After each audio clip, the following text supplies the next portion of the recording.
I went to the machine and I sewed and it worked.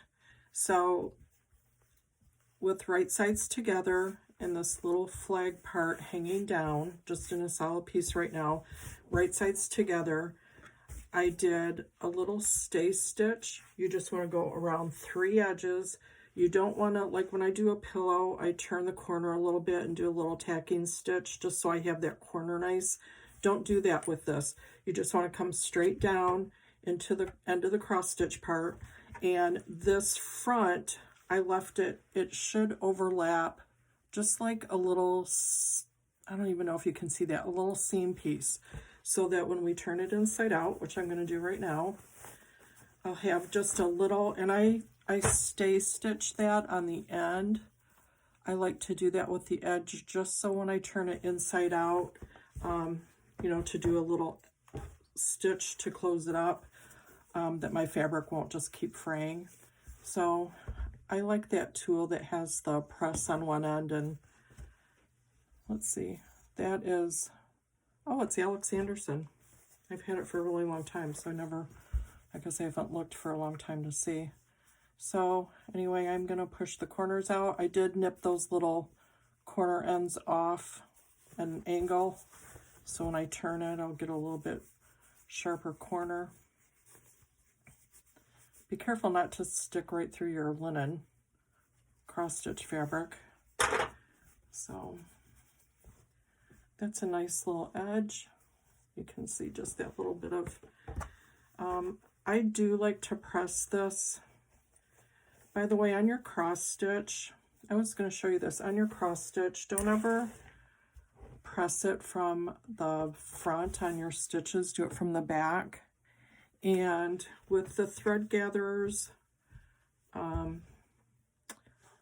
especially that red thread, I didn't know if it was color fast, if it would fade. I guess it doesn't matter on this unless I really am going to hang it outside or if you're going to wash it, but I think I heard that this works, so I did this. So if this works or doesn't, if this isn't a real thing, somebody let me know. So this is the linen that I used. I'm just going to wet that down really, really well. That's a snippet of the thread that I used. And I'm just really rubbing it in there, the thread and the linen. I did this earlier, but I wanted to show you, I mean, it's wet and you can see the orange back there, but none of that thread color came off. So we'll let that dry and I'll show you. But none of that red came off on there. So, but you don't want to press it from the front, you want to press it from the back. I'm going to just kind of finger roll these edges a little bit, because I want to get it pressed kind of on that seam there. Although it would be fun if you saw some of that from the front, so I guess it doesn't matter. I don't really use this. I'd rather go iron it, but I guess that is what it's for. Or, you know, take this on the inside along your edges,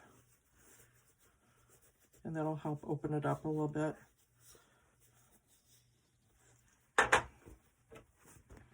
Okay, so there, are you getting the idea?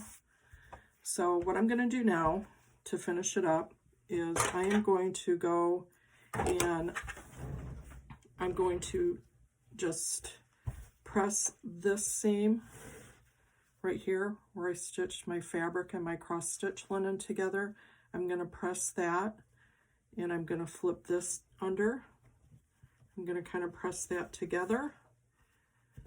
You can kind of finagle with these ends. It's not going to matter that much because these are all going to be frayed and ripped. But I'm just going to go, you know, I'm going to hand stitch it. You know what? I might just go and do a stitch right across the bottom. Might be pretty if it's done in red, because then it will be a little decorative stitch. Okay, I think I might do that. So let me press this. I'm going to switch my thread out to red and we will continue on. Okay, while we were gone, what I did was I used red thread on the bottom, and I love that stitch anyway, but I thought how fitting to do it on a cross stitch pattern. So, and then what I did I'll show you how this top is going to be finished off, but I did it on the top there as well.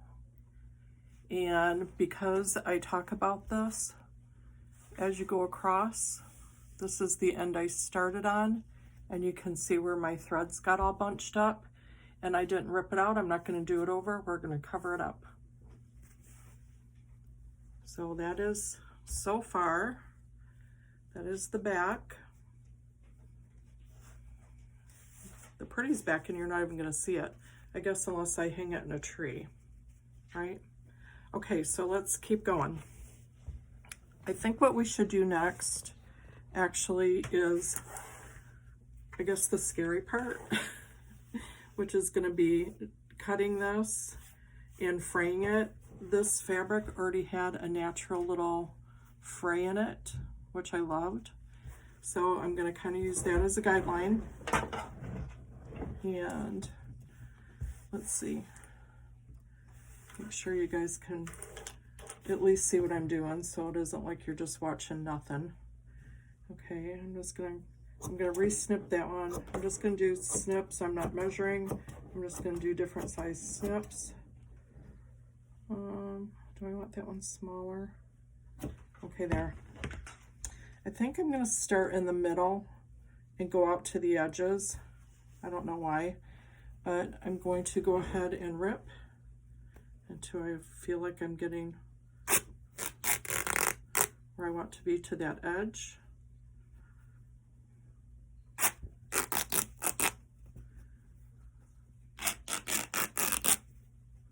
Kind of scary, kind of fun. I won't lie, it's kind of fun. Okay, let's see how that looks so far, just with half of it. Okay, now let's do the other side.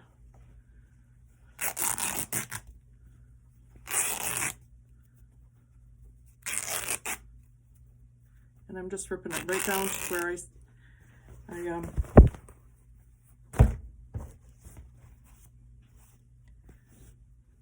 wow, isn't that cool? Okay, that one little end that was already started, I think I want that one to match that end and go just a little bit smaller. Let's do that.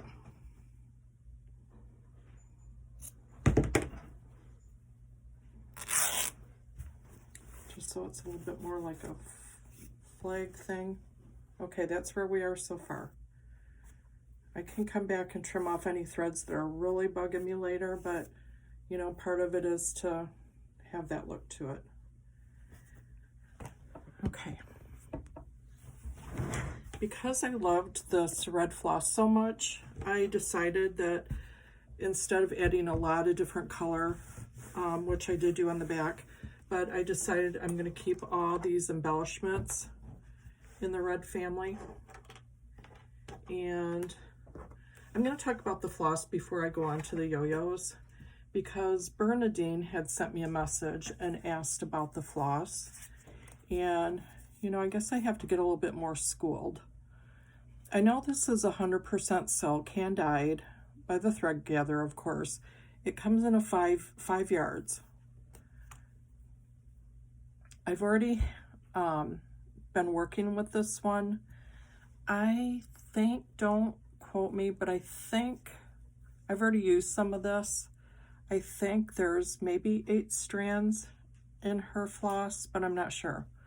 Anyway, and yes, it's all separate strands, and you just want to grab and pull. And I do one at a time, and then I lay it down the way that I'm going to use it, the way it came out, because that way when it's variegated like this, you have the same color, you know, the same color way lined up. Using this little cool stand that I got from the idea from Lori from Not Forgotten Farm. I've been using this needle minder that I also got at the thread gatherer, but what I'm doing while I'm stitching is with these extra strands, I'm just hanging them right over there and waiting for my next piece. So there's the red floss. I'm going to keep these two for later. because I'm not done with that red floss. I have to use it on something else. Okay. So when I went over and turned everything, got everything ready, I did put a little press in this top piece just so I kind of had an idea. I did hold my little stick underneath and made sure that I would have enough room. Now again, if you want to be a purist, let me see if I can move this a little bit closer. You might not want to use glue or anything else on here. You might just want to stitch. For this piece, and because of time, I'm not hand stitching a lot. I am going to use my trusty glue. So before we get to this part, let's talk about the yo-yos. I wanted to put yo-yos on here, and I grabbed one of my yo-yo templates and I made two. I thought they were going to end up to be a little bit bigger. Here, see if you guys can see how small that really is on there. So while I was doing it, I thought, we've done yo-yos before, but I thought I really have to show you guys this. It's amazing. Okay, this is a 20 millimeter clover yo-yo template. I don't know, there's my hand. I was looking for a quarter or something. I don't have it. It's a little bit bigger than a quarter. I already did stitch this, but I did want to show you one more time. The hole that I start, I also, that whole series of holes going up and back down to start, I like to finish in the exact same one so that when I pull it together, there's no gap in my gather. But you guys have to see this, how tiny this is. So I popped that out and I started drawing it together.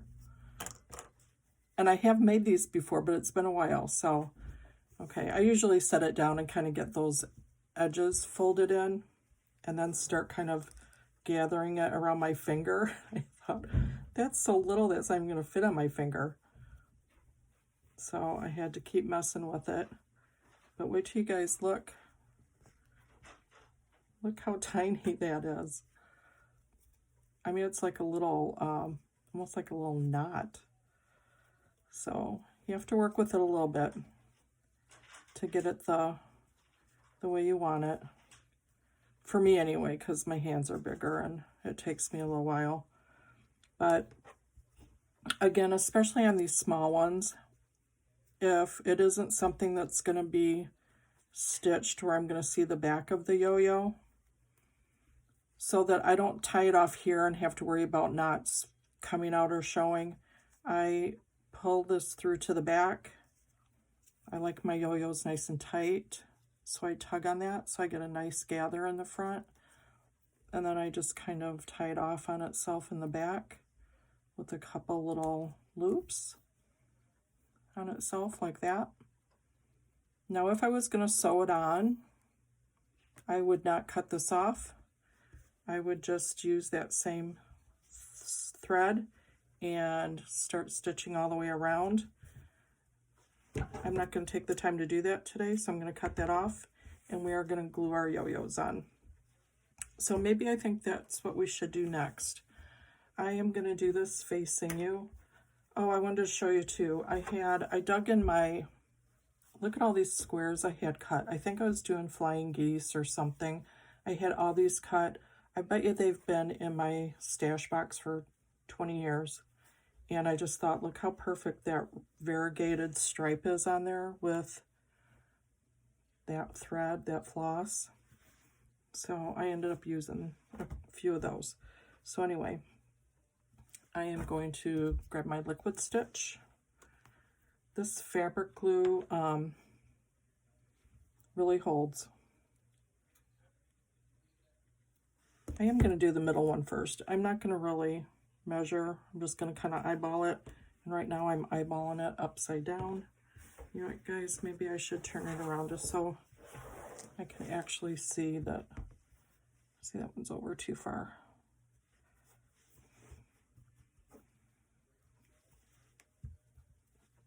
I'm not going to measure. I don't care that precisely, but I still want it to visually look appealing to me, to my eye. And I think that'll be good. Do you see I got that big glob on there too? So I will wipe that off in a minute.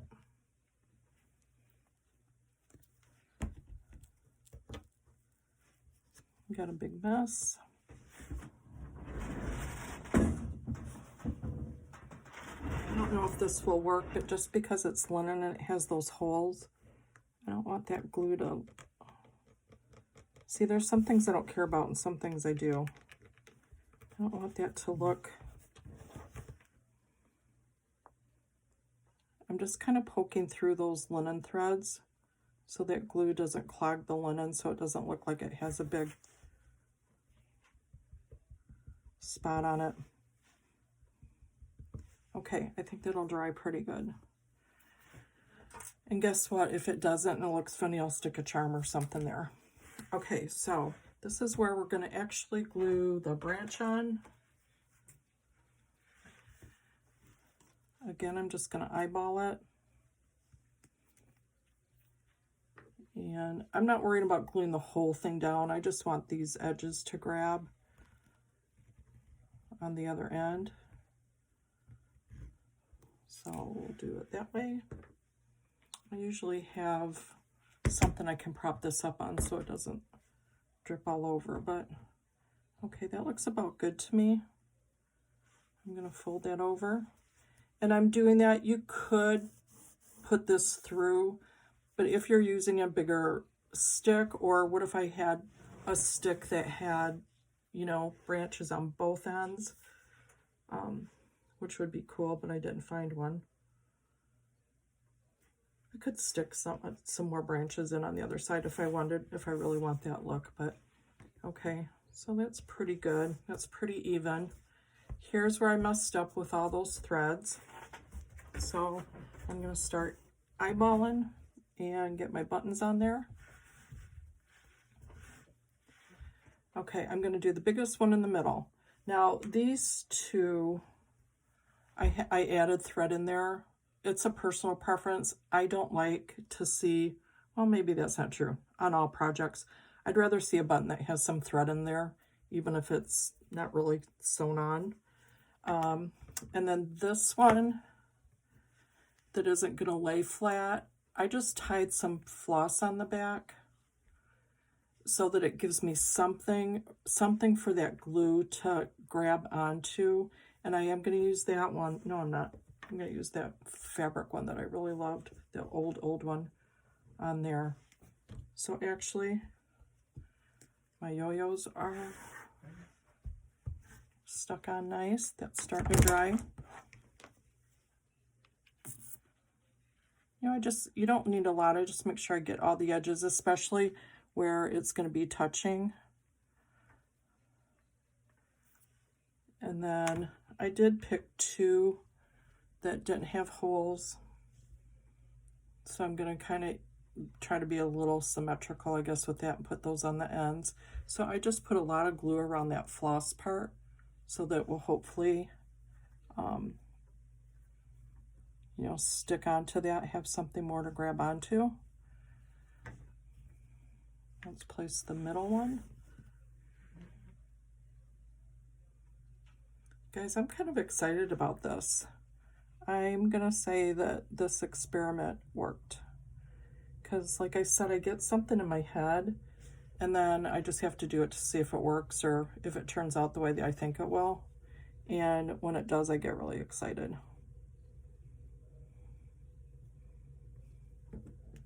So shall we say that this dinner turned out? Okay, they're not, this button's a little bit smaller, it's a little bit more red, but you know, we don't want it to be perfect. I want it to have some personality.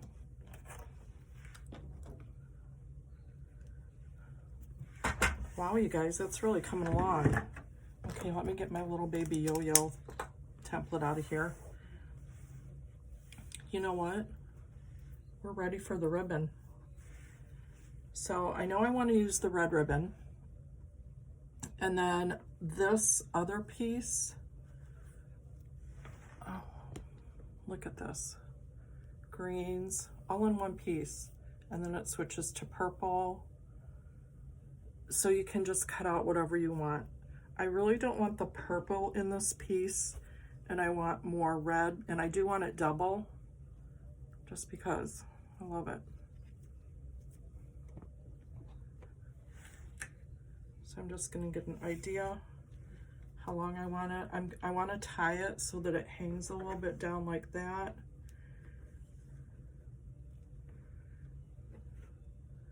That looks good. I didn't want any of the purple in this piece, so I cut that out. And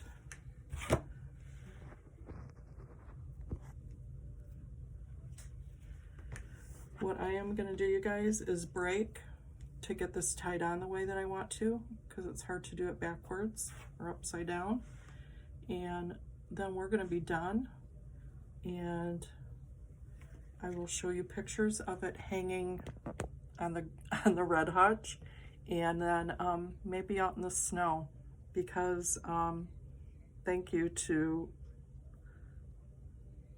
I was gonna call you Robin again. Thank you for your inspiration of actually putting it out in the snow. So hey you guys, I think that's it. That's our prayer flag, and I'm not done yet though, because my mom is here and we're still gonna do from Shirley's Cottage. She doesn't really want to be on camera, but I'm gonna sit next to my mom while I read it. And I decided today, because the Super Bowl is coming and Green Bay is doing well and is still in the running right now, I have a really fun story to share with you. So I'm gonna leave you here, and yeah, I'll call this my first floss tube. How about that? And then head over to Shirley's Cottage if you want a recipe and a fun story. Okay, thanks a lot, you guys. I hope you have a really good week. I know I'm gonna have a better week than last week, and I will see you Saturday. Oh, this is what I wanted to tell you. Tuesday teaser, I will show, we are going to be doing, it's the first Saturday, so it will be the whimsy block of the month, February. Okay, I'll just tell you this. The thread gatherer Cece, I've told you before that that I know her, and I do call her friend. She would do this with her kids. She called it Wind, Hugs, and Kisses. So we've shared that in the past with each other a few times because we don't live by each other. And my February whimsy block of the month is going to be a little cute applique of Wind, Hugs, and Kisses will be the theme for February. So I will see you then. Okay, bye-bye.